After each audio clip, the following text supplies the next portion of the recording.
পবিত্র জুলকাদ মাসের আজকে তৃতীয়তম জুমা, সামনেই হজ, 10ই জিলহজ আছে না সামনে? জিলহজ মাসের 10 তারিখ কী হবে বলেন? হজ হবে। এই হজের প্রিপারেশান আল্লাহ পাক যাদেরকে তৌফিক এনায়েত করেছেন সে ব্যক্তি ইনশাল্লাহ হজ করবে। এবং হজে যাওয়ার পূর্বে আমাদেরকে মাথায় রাখতে হবে আমাদের দুনিয়াবি যে হিসাব কিতাবগুলো আছে সেগুলো পরিপূর্ণ রাখার, ঠিক কি না বলেন? পরিপূর্ণ রাখা দরকার, লেনদেন ক্লিয়ার রাখা দরকার, ছেলে মেয়েদের হক প্রাপ্য তাদেরকে বুঝিয়ে দেওয়া দরকার।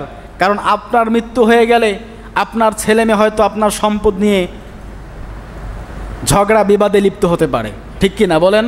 এজন্য পরিপূর্ণভাবে এটা দিতে হবে। আর খাঁটি মুসলমান হওয়ার জন্য সব থেকে বড় যেটা আমাদের প্রয়োজন সেটা হচ্ছে আমাদের ঈমান এবং আমাদের শিক্ষা।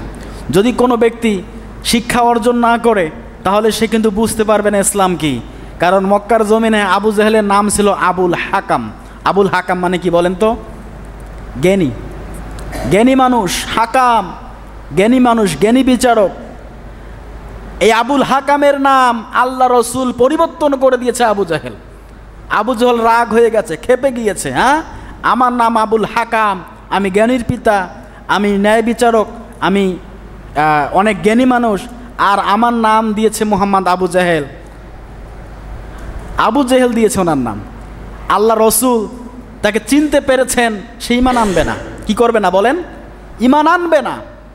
আল্লাহ রসুল তাকে নাম দিয়েছেন আবু জেহেল।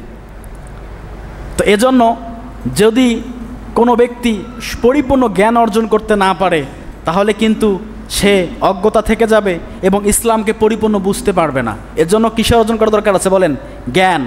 জ্ঞান অর্জন করা দরকার, অনেক অনেক গুণে বেশি।